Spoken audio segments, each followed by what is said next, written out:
স্বাস্থ্যমেলা চৰকাৰৰ দ্বাৰা আৰু নগাঁও জিলা প্ৰশাসনৰ সহযোগত আমি ইয়াত অনুষ্ঠিত কৰিছোঁ।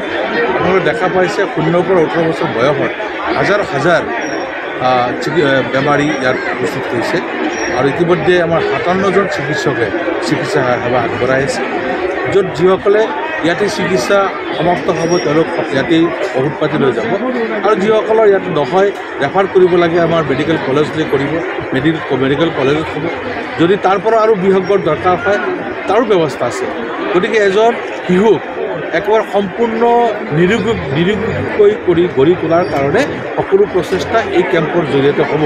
গতিকে আমাৰ সমূহ জনসাধাৰণক সহযোগ কৰাৰ কাৰণে মই ধন্যবাদ জনাইছোঁ। আশা কৰোঁ এই কেম্পৰ দ্বাৰা আমাৰ বহুতো শিশুৰ জীৱনত উপকাৰ হ'ব আৰু চিকিৎসকসকলেও ভাল মনোবল তেওঁলোকে আজি কাম কৰি আছে। আমি ইয়াত উপস্থিত থকা সকলো ৰাইজক সহযোগিতা কামনা কৰিছোঁ। যদি বেমাৰী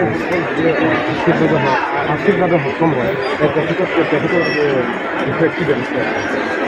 তাৰমানে ইয়াত 0 পৰা 18 বছৰ বয়সৰ যিসকল বেমাৰী, ইয়াত আৰু সেই কথা নাই কোন ধনী কোন দুখীয়া, সেই কথা নাই। চিকিৎসাৰ ক্ষেত্ৰত সেইবিলাক কথা নাই।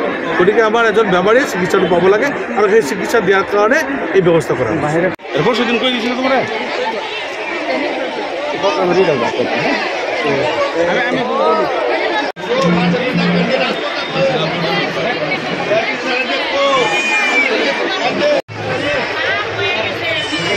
জনাইছোঁ।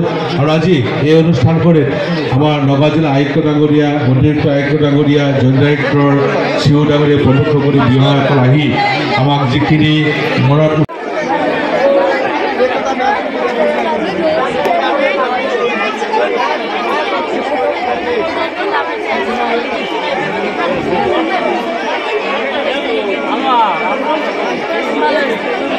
হিচাপে ৰাখিছোঁ আৰু তেওঁলোকে তাত চিকিৎসা গ্ৰহণ কৰিব পাৰিব। আৰু চিকিৎসা গ্ৰহণৰ পিছত তেওঁলোকক প্ৰেছক্ৰিপশ্যন লৈ আমাৰ ডিছপেঞ্চিং চেণ্টাৰ আছে, ফাৰ্মাচিষ্টসকলে মেডিচিনটো ডিছপেঞ্চিং ৰুমত আছে, তেওঁলোকে তাৰ পৰা সংগ্ৰহ কৰিব পাৰিব। কোনো মেডিচিন পাৰ্চেছ কৰিব লগা নহ'ব। কোনো মেডিচিন